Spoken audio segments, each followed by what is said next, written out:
So let's focus and keep continuing to grow.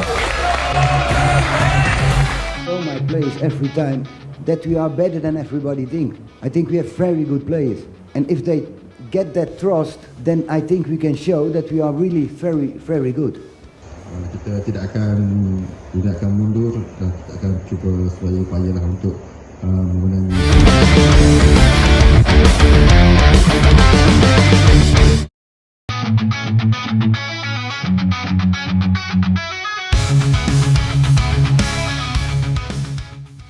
Jelang duel hidup mati antara Timnas Indonesia U23 dan Malaysia dalam laga pamungkas grup A Piala AFF U23, Timnas Indonesia U23 berada di atas angin usai kemenangan penting atas Filipina dan Brunei. Malaysia U23 saat ini mengumpulkan 3 poin dari 2 laga usai kalah 0-2 dari Filipina dan menang telak 7-1 atas Brunei. Pelatih Timnas Malaysia U23, Nafuzi Zain, menyebut Indonesia adalah calon juara, namun skuad Harimau Malaya tidak akan mundur dan bakal berjuang habis-habisan. Dirinya menegaskan timnya akan mencoba mengendalikan permainan dan memanfaatkan peluang sekecil apapun.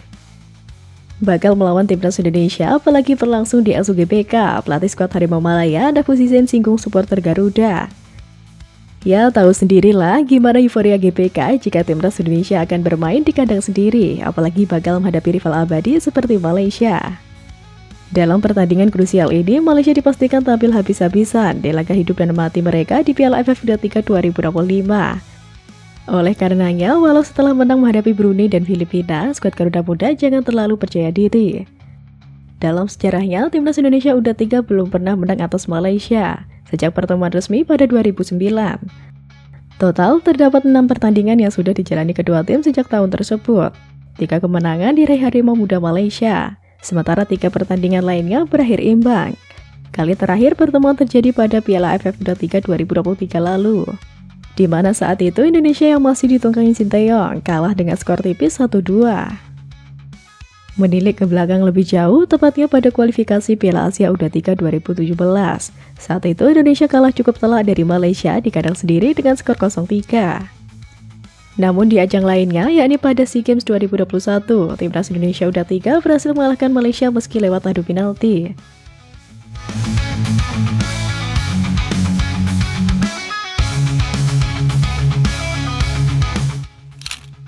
Demi patahkan rekor buruk, Erick Thohir ingin supporter padati GBK.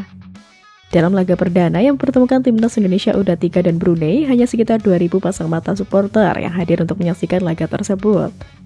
Jumlah itu tentu sangat kecil dan membuat stadion utama Gelora Bung Karno tampak sangat kosong. Apalagi stadion itu memiliki kapasitas mencapai 77.000 kursi. Ketua Umum PSSI Erick Thohir menyadari hal itu. Erick menyebut ekspektasi publik terhadap laga Timnas Indonesia U23 melawan Timnas Brunei di Darussalam U23 tidak terlalu tinggi.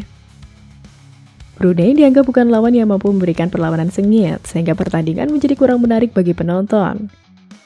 Meski demikian, Erick Thohir optimistis laga berikutnya akan lebih ramai.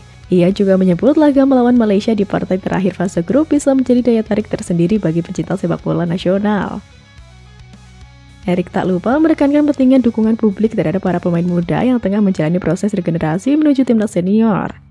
Kemungkinan sebagian besar bisa saja bermain untuk di SEA Games, sebab rata-rata umur mereka masih di bawah 22 tahun, jadi merupakan tim yang sangat muda. Bukan hanya dukungan penonton, evaluasi menyeluruh pun dilakukan. Erick Thohir ingin memastikan Garuda Muda tampil sempurna untuk membungkam sang rival. Kemenangan tipis 1-0 sebelumnya atas Filipina menjadi bahan evaluasi penting bagi Timnas Indonesia U23 dalam lanjutan kejuaraan Piala AFF U23 2025.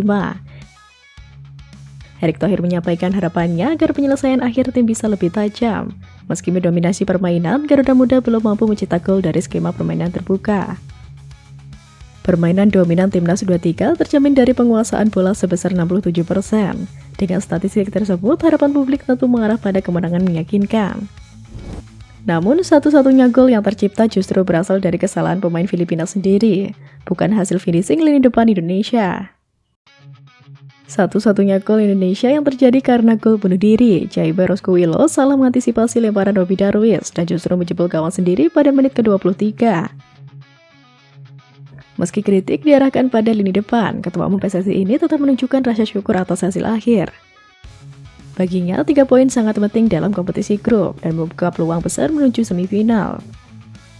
Erik pun mengingatkan agar fokus jangan sampai luntur, terutama saat menghadapi laga berat berikutnya melawan Malaysia. Erick Thohir juga menegaskan bahwa kemenangan besar 8-0 melawan Brunei pada laga pembuka sebaiknya tidak dijadikan acuan mutlak. Ia menekankan bahwa setiap lawan memiliki karakteristik berbeda dan laga kontra Filipina membuktikan bahwa fokus dan kerja sama tim harus konsisten sepanjang pertandingan. Dengan jadwal yang padat, pelatih dan tim pelatih harus segera melakukan evaluasi mendalam, khususnya dalam hal penyelesaian akhir. Peningkatan intensitas latihan untuk lini depan, termasuk simulasi penyelesaian dalam tekanan, perlu dilakukan agar timnas U23 bisa tampil lebih meyakinkan di laga-laga berikutnya. Skuad Garuda Muda tidak hanya dituntut untuk menang, tetapi juga menunjukkan permainan yang matang dan efisien. Penguasaan bola yang tinggi harus diimbangi dengan kreativitas dalam membongkar pertahanan lawan dan efisiensi dalam mencetak gol. Mentalitas dan fighting spirit yang disebut Erik perlu terus dipupuk agar tim ini bisa melangkah jauh.